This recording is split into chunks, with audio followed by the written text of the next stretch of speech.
ना मेरी गाड़ी में एयर कंडीशन चलती है, ना एसी के वातावरण में मैं बैठता हूँ। कि चाय से शुरू हुई थी सरकार और गाय पे अटक गए। आज आपकी शादी भी अगर हो पाई है ना, तो इसलिए हो पाई क्योंकि आप। वेलकम भाई लोग, इस वीडियो में दिखाने वाले हैं आज के सबसे वायरल और चौंकाने वाले अपडेट्स। प्याज को लेकर यूनियन मिनिस्टर ज्योतिरादित्य सिंधिया को लोगों ने किया बुरा ट्रोल। अंबानी की मेहमान पॉप सिंगर रिहाना हुई एक्सपोज। एक्टर प्रकाश राज का राघव चड्ढा पर जोरदार तंज। कैमरे में 50 लाख रुपए की लूट कैद। ट्रंप से रिपोर्टर ने पूछा ऐसा सवाल, हो रही है वाहवाही। धीरेन्द्र शास्त्री, बंगाली इलेक्शन, नेतन्याहू की बदमाशी से लेकर अपने ही नेता पर महिला नेता का सीरियस एलिगेशन। साथ ही दिखाएंगे और भी वायरल और शॉकिंग अपडेट्स इस शानदार वीडियो में। दोस्तों, मध्य प्रदेश के शिवपुरी में यूनियन मिनिस्टर ज्योतिरादित्य सिंधिया ने बयान दिया कि मैं अपनी कार में एसी का इस्तेमाल नहीं करता, नहीं मैं एसी वाले माहौल में बैठता हूं। और जब लोग मुझसे पूछते हैं मई और जून की 51 डिग्री वाली गर्मी में भी, तो मैं कहता हूं यह चंबल की त्वचा है। अपनी जेब में एक प्याज रखें, आपको कुछ नहीं होगा। और ना मेरी गाड़ी में एयर कंडीशन चलती है, ना एसी के वातावरण में मैं बैठता हूं। और जब लोग मुझसे पूछते हैं कि मई जून के माह में भी 51 डिग्री की गर्मी में, मैं कहता हूं कि ये चंबल की चमड़ी है। और दूसरी बात बताऊं, मैं थोड़ा जवान दिखता हूं पर मेरी आत्मा बड़ी बूढ़ी है। पॉकेट में प्याज ले जाओ, कुछ नहीं होने वाला तुमको। और आधुनिक युग में सभी डब्बे लेके घूम रहे हैं, संचार मंत्री प्याज लेके घूम रहे हैं। ये पुरानी चीजें हैं, और जैसे आयुर्वेद अब आगे बढ़ रहा है, वैसे ये चीजों को भी हमें नहीं भूलनी चाहिए। जून के माह में 51 डिग्री भी होगा तो सिर के ऊपर पट्टा लगाओ, पॉकेट में प्याज डालो, भगवान का नाम, अरे दादा दादा के पॉकेट में भी प्याज दो। देखो, यही तो हुई बात।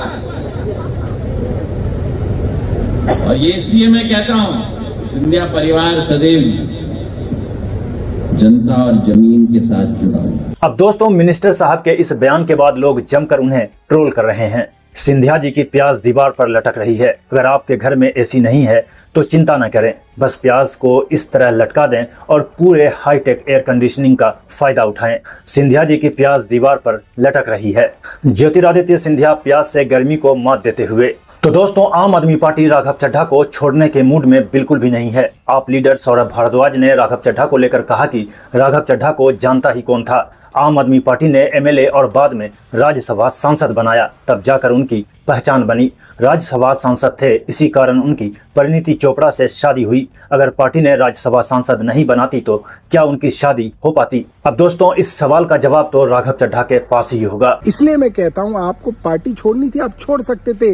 लोग आपको गाली नहीं देते राघव, मगर आपको गाली इसलिए दी जा रही है क्योंकि आपने अपनी पार्टी के साथ, जिसने आपको सब कुछ दिया, आज आपकी शादी भी अगर हो पाई है ना, वो इसलिए हो पाई क्योंकि आप इस पार्टी के द्वारा राज्यसभा के अंदर मेंबर बनाए गए। आप एक राज्यसभा मेंबर थे, वरना कोई नहीं पूछता आपको। और आपने उस पार्टी से कोई भी नाराजगी हो आपकी, उसके खिलाफ आपने पूरा षड्यंत्र किया। पार्टी की राज्यसभा की पूरी टीम को तोड़ के आप ले गए। इसलिए लोग आपको गालियां दे रहे हैं, और कितनी ही आप दलीलें दीजिए, आपको लोग गालियां सही दे रहे हैं। तो वहीं एक्टर प्रकाश राज ने भी राघव चड्ढा के बयान पर तंज कसा है। दरअसल राघव चड्ढा का कहना है कि वो गलत हो सकते हैं, लेकिन उनके साथ बाकी के 6 एमपी गलत नहीं हो सकते हैं। इस पर प्रकाश राज ने कहा कि हो सकता है मैं गलत भी हूँ, लेकिन जो लाखों लोग तुम्हें सोशल मीडिया पर अनफॉलो करके चले गए, वो सब गलत नहीं हो सकते। दोस्तों, उत्तर प्रदेश से एक चौंकाने वाली खबर सामने आई है। महोबा के भाजपा डिस्ट्रिक्ट प्रेसिडेंट मोहनलाल कुशवाहा पर पार्टी की farmer district minister Deepali Tiwari ने सीरियस एलिगेशंस लगाए हैं। दीपाली ने कहा, मोहनलाल ने डिस्ट्रिक्ट वाइस प्रेसिडेंट का पोस्ट देने के बदले उनसे हम बिस्तर होने की गलत तरीके की मांग की है। दीपाली तिवारी ने मामले की ईमानदारी से जांच हो और इंसाफ दिलाए जाने की बात कही है। साथ ही मोहनलाल कुशवाहा को डिस्ट्रिक्ट प्रेसिडेंट पोस्ट से हटाए जाने की भी बात कही है। मैंने जिला अध्यक्ष मोहनलाल जी से कहा कि मुझे आपसे कुछ बातें करनी है अपने पद को लेकर, तो मोहनलाल जी ने कहा कि यदि मैं आपको जिला उपाध्यक्ष बना देता हूं तो आप मेरे साथ लखनऊ, दिल्ली हर जगह चलेंगी, किसी को शक भी नहीं होगा। बस एक बार मैं कैसे इस बात को बोलूं मुझे खुद समझ में नहीं आ रहा। इस जैसे नीच व्यक्ति को क्या कहूं मैं। इसने कहा बस एक बार मेरे साथ हम बिस्तर हो जाइए। अब दोस्तों, अपने ऊपर लगे एलिगेशंस को लेकर मोहनलाल कुशवाहा ने कहा कि उनके ऊपर बेसलेस एलिगेशंस लगाए जा रहे हैं। मेरी साफ सुथरी इमेज को खराब करने के लिए एलिगेशंस लगाए जा रहे हैं। पत्रकारों बंधुओं से कहना चाहता हूं कि जो सोशल मीडिया में जिस तरह से निराधार मेरे ऊपर आरोप लगाए जा रहे हैं, ये पूरी तरह से निराधार ये आरोप लगाए जा रहे हैं। इनकी मैं घोर निंदा करता हूं।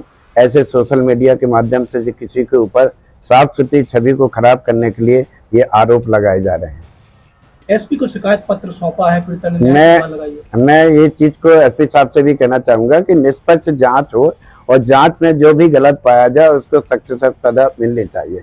दोस्तों, पॉप स्टार रिहाना इन दिनों अंबानी फैमिली के साथ हैं और ब्यूटी ब्रांड लॉन्च के लिए भारत आई हैं, जहां रिहाना एक बछड़े को कुछ खिलाते हुए अपना एनिमल्स के लिए लव दिखाने की कोशिश कर रही हैं। तो इस तस्वीर पर फैक्ट चेकर मोहम्मद जुबैर ने जानकारी शेयर करते हुए कहा कि अंबानी फैमिली ने मुंबई में अपने घर एंटेलिया में रिहाना की मेजबानी की। रिहाना को गाय के चमड़े से बना बैग हाथ में लिए एक गाय को खाना खिलाते हुए देखा गया। दोस्तों, बंगाल इलेक्शन रैली में TMC leader Sayoni Ghosh BJP पर अटैक करते हुए कहा कि बीजेपी की कुर्सी खतरे में है। असली सच्चाई तो यह है, चाय से शुरू हुई थी सरकार, गाय पर अटक गई।